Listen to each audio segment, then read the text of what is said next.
이번 달 서울 입주 물량이 2년 7개월 만에 최저치를 기록했다는 소식이 들어왔습니다. 여기에 내년도 입주 예정 물량도 반토막 날 것이란 민간 업체의 전망까지 더해지고 있는데요. 자, 그런데 2018년부터 2019년 당시 착공 물량을 근거로 입주 물량이 그때와 비교한다면 그다지 적어지지 않을 것이라는 이야기도 나옵니다. 착공 물량에 비해 내년도 입주 예정 물량이 절반가량이나 적다는 지적인데요. 자, 그렇다면 내년도 공급 물량 어떤 게 맞는 걸까요? 부동산부의 지혜진 기자와 이 얘기 나눠보도록 하겠습니다. 어서 오세요. 안녕하세요. 네, 입주 물량 급감한다는 통계 있고요. 보도들도 있습니다. 근데 또 그렇지 않다는 반박도 지금 자연스럽게 나오고 있는데 어떤 내용입니까? 네, 시작은 내년도 서울 입주 예정 물량이 올해 반토막 수준인 2만 7천여 세대에 그칠 거라는 통계가 나오면서부터입니다. 이에 지난 2019년 착공 실적과 인허가 실적을 근거로 반박한 건데요. 착공과 인허가 실적이 평년과 비교하면 줄지 않았는데 입주 예정 물량은 왜 절반에 불과하냐는 지적입니다. 주택 공급과 관련한 통계로는 조금 전 얘기한 착공과 인허가를 비롯해 분양 준공 실적 등이 있습니다.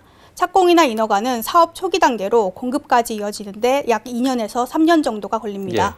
그래서 2021년을 시점을 기준으로 했을 때 2, 3년 전 통계를 보는 건데요. 인허가가 낮다고 곧장 분양이나 입주로 이어지는 건 또 아니라서요. 그래서 오늘은 일단 착공 실적을 중심으로 살펴보겠습니다. 국토교통부가 집계한 자료인데요. 2019년 서울 아파트 착공 실적을 보면 5만 4,082세대입니다. 2018년의 경우 서울 아파트 착공 실적은 4만 4,673세대입니다. 통계대로라면 올해 입주 물량은 4만 세대에서 5만 세대가 돼야 될 텐데요.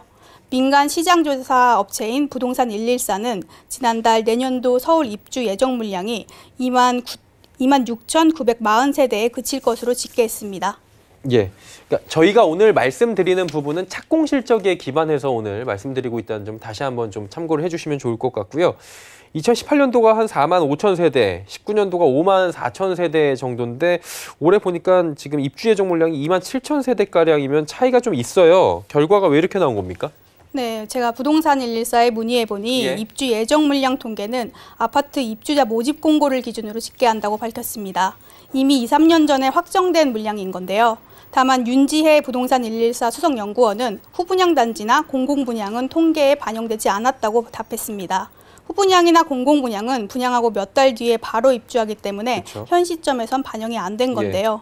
만약 내년에 당장 입주할 수 있는 공공분양 물량이 서울권에서 공급된다면 현재 나온 2만 7천 세대보다는 더 많은 아파트가 공급될 겁니다. 이어 윤 연구원은 지난 3년간 물량이 유독 많았던 점도 물량이 급감한 것처럼 보이는데 일조한다고 짚었는데요. 일종의 기저 효과라고 할 수 있습니다. 즉 내년도 물량이 올해의 절반 수준이긴 하지만 2017년 이전과 비교하면 그렇게 줄어들었다고 할 수도 없다는 겁니다. 국토부가 집계한 서울 아파트 준공 실적을 살펴봤습니다. 준공 실적은 부동산 114의 입주 예정 물량과 가장 유사한 수치인데요.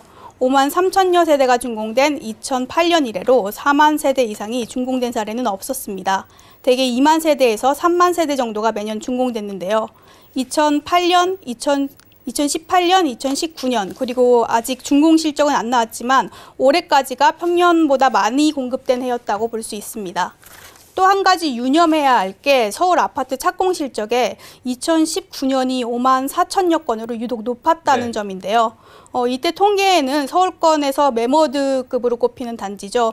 강동구 둔촌주공 아파트 재건축 공사가 포함됐습니다. 둔촌주공 재건축은 6천여 세대를 허물고 12,000여 세대를 짓는 공사인데요. 현재 공사 중이긴 한데 대규모 공사인 만큼 다른 공사보다 시간이 많이 걸리고 내부적으로도 좀 공사가 지연되는 부분이 있어서 내년도 입주 물량에는 포함되지 않았습니다. 이 물량은 내후년 이후는 돼야 준공이나 입주 물량으로 분류될 것으로 보입니다. 그러니까 한마디로 둔촌주공 아파트 빠진 부분이 굉장히 뼈아프다라고 지금 받아들일 수가 있을 것 같고요. 지금 12,000세대가 되니까요. 후분양, 공공분양도 포함이 되지 않은 부분이 있었습니다. 그리고 지금 전세 부분이 굉장히 지금 서울 쪽에서는 이슈고 시급합니다.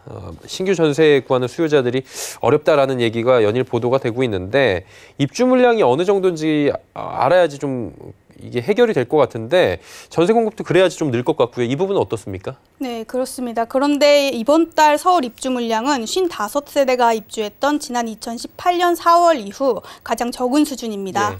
직방에 따르면 이번 달 서울 입주 물량은 1개 단지고 296세대입니다. 입주 물량이 많아야 전세 공급에 도움이 되는데 그렇지 못해서 전세난을 가중시킬 수 있다는 우려가 나오는 까닭입니다. 경기와 인천은 각각 전월보다 늘어나기는 했는데요. 최근 전세난을 호소하는 곳이 서울이라는 점을 고려하면 서울에서 신규 전세 찾기는 계속해서 어려울 전망입니다. 여기에 다음 달인 12월에는 예년보다 적은 입주 물량이 예정돼 있습니다. 현재 불안한 전세 시장을 단기간에 안정시키기는 어려워 보이는데요. 2016년부터 2020년 입주 물량 평균치가 32,600세대 정도 되는데요. 올해 12월 예정 물량은 22,000여 세대가량입니다. 예. 통계를 낸 직방은 일반적으로 연말에 입주 물량이 늘어나는데 올해는 예년보다 적은 물량이 예정됐다고 밝혔는데요. 12월 입주 물량은 4,104세대입니다. 이 역시 6,300여 세대였던 지난해 같은 기간보다 적습니다. 당장 전세난을 진정시킬 수 있는 입주 물량이 평년보다도 적은 수준인 건데요. 이에 따라 임대차 시장 진정에는 다소 시간이 걸릴 것으로 보입니다. 네, 요즘에 전세 시장 얘기들 많습니다. 안정화시키려면 당장 물량 공급 확보돼야 되는 건 당연할 거고요.